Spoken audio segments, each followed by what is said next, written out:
was kind of like separate, like kind of doing our own thing, we were much better off. But it's like as we integrated into mainstream society, it's like that's when our values really decline more and more. And so I agree because it's like we don't have a rites of passage. Like when does a black man in America know he a man?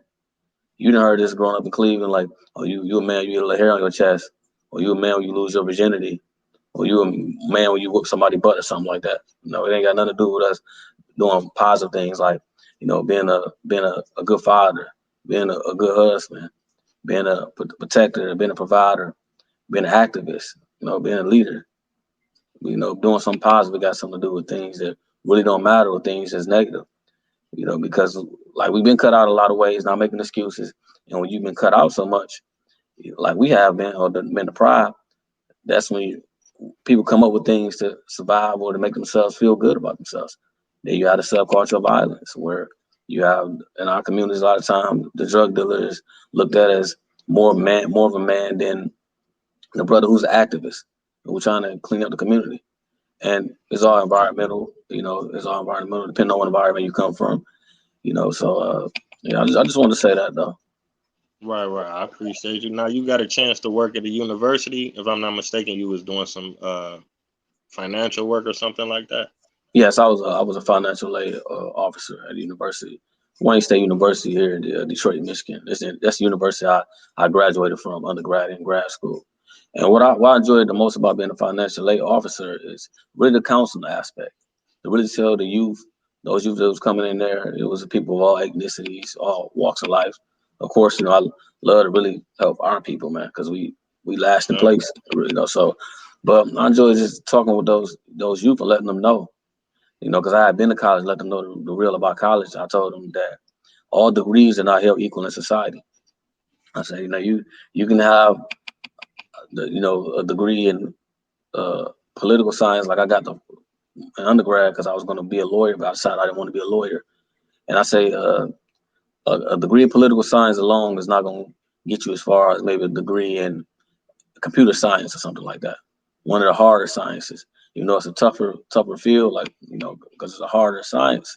I said you have a better chance to get more gainful employment immediately, Mm. well as with the softer sciences like the social sciences, unless you really connect it, unless you got a lot of interns, you may not have as good of a chance as finding, excuse me, gainful employment, which is really actual factual.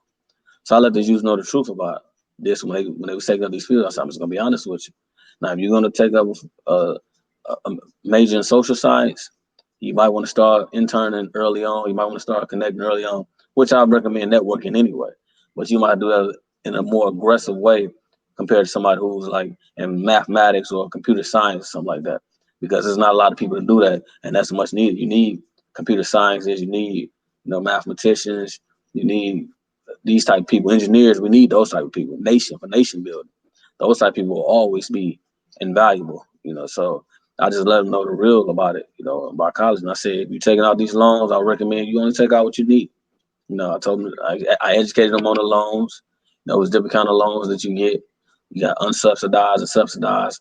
Subsidized loans, if you don't have to worry about paying back to after you graduate, or unless you stop going to school for like 6 months or something like that. The unsubsidized loan, you start accruing interest immediately. So I love educating it. I love educating them on these type of things and let them know the real. Only take out what you need. Because a few years ago they stopped it when people would just go to school, register, and wait till they get the financial aid check and then they just leave. You know, so Right. they Cut stopped out. that. So they stopped that. But I just let them know the truth, and I love that part of it, being able to educate those youth on that. I wasn't as big a fan of the processing. There's a lot of paperwork, a lot of processing, but I love the counseling part of it the most, to let them know the real about the world and the real about college. Maybe things that people wouldn't tell them, because if I tell them this, I might be out of a job, but I feel I can bounce back from anything. Us growing up, when we grow up, we can come back from anything almost. That's just the mentality that I have. So even without that job, I'll still be good as far as I'm concerned. But I just want to let those kids know the truth, because it's a lot of things I didn't know. I was first generation, do everything. There's a lot of things I didn't know about college. Although I was smart, I did smart with my loan situation. I took out what I needed, and I ain't had to even take loans out until I was almost a senior. So I won a lot of scholarships, like so. So Mm-hmm. I just let them know, and I was telling them about the scholarships and all that. And I let them know the truth, outside of what was told to them. I let them know the real, so they couldn't say nobody didn't tell them. But that part I really, really enjoyed. And and I say about the processing thing, they let me know, in all honesty, that I didn't want to be a lawyer.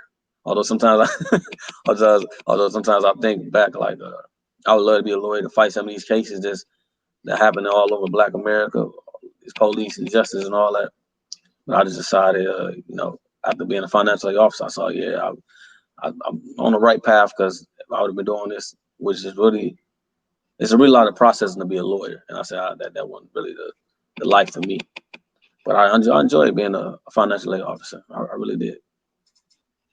Man, I appreciate you sharing that as well, because I know when I was in high school, man, I ain't had no intention of going to college. You know what I'm saying? I really didn't know how. I didn't know what the process was. So, I just thought it was something that would be so complicated. But if I just Hmm. had one person to be like, oh, no, that's all you got to do. You know what I'm saying? Eventually, I started going. But like you say, learning about the scholarships and the grants, having somebody pull you to the side and break it down for you. Because I eventually was able to get some grants and scholarships to help me study abroad and go to different countries. You know what I'm saying? They don't give you all that Hmm. game from the jump. You gotta kind Yeah, of figure it they out don't. and be They like, man, don't. if I'd have knew this, I'd have been. You know what I'm saying? Hmm. But it ain't never too late. You know what I'm saying? That's I true. studied abroad in about 5 years ago. I was almost 30. You know what I'm saying? But I Yeah, still got a chance to experience it and things like that. So yeah, I'm sure you definitely helped countless people with that information because it's priceless. You know what I'm saying? Just not oh yeah, knowing, lack of you know what I'm saying? Just not yeah, knowing at all. for sure. And the most rewarding thing to me was when I was able to really help one of those students with their cases, like a student who really needed a lot of help. And I was able to help Hmm. them, and some of them gave me hugs. Some were like, "Thank you, thank you, thank you." Of course, you had some you couldn't help, and they were angry. It was things out of your hand. But I really enjoyed that part of being able to help them and seeing them say thank you. And that felt really good. Right, right.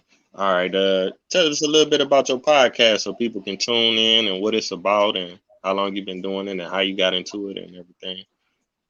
My podcast, as I said, is Black Man Talk. One word, Black Man Talk. You can find it on YouTube, Spotify, or a lot of other streaming platforms. Black Man Talk originally started with me and a friend, a good friend of mine. First it was us two, then it just became me. And so Black Man Talk. The purpose of Black Man Talk was for Black men to talk about everything: heartbreak, uh, job situations, college, streets, women, specifically our sisters, uh, anything you think of. That's what Black Man Talk was about. Our pain, when we cry, anything we go through. That's what Black Man Talk was about. It was space for Black men to be human because we are human beings. And a lot of brothers, we grew up in hard environments like Cleveland, Detroit, in the hood, where we are taught that we got to be tough, or we think we got to be tough because we model that environment.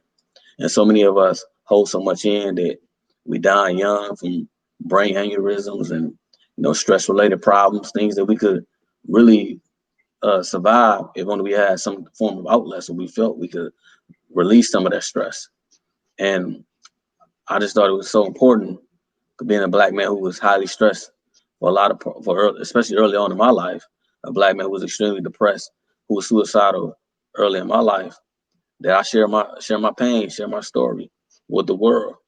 And I found it very therapeutic. I'm actually in therapy right now, like seeking a professional right now. But Black Man Talk, before I even did that, was therapeutic for me because I was able to tell everything. I didn't care about people laughing or cracking jokes or making fun of. I said I got my heart broke before, or I got let down by a woman, got played by a woman. I didn't care what people said.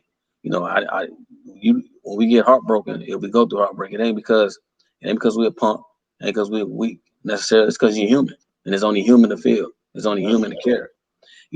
So anything we went through, that's what the purpose of Black Man Talk was. I want brothers from all walks of life to feel that it's okay to express themselves, that they can be human. And even when we talk about the barbershop, even in the barbershop, even though that's like our place, A lot of things we don't discuss in the barbershop.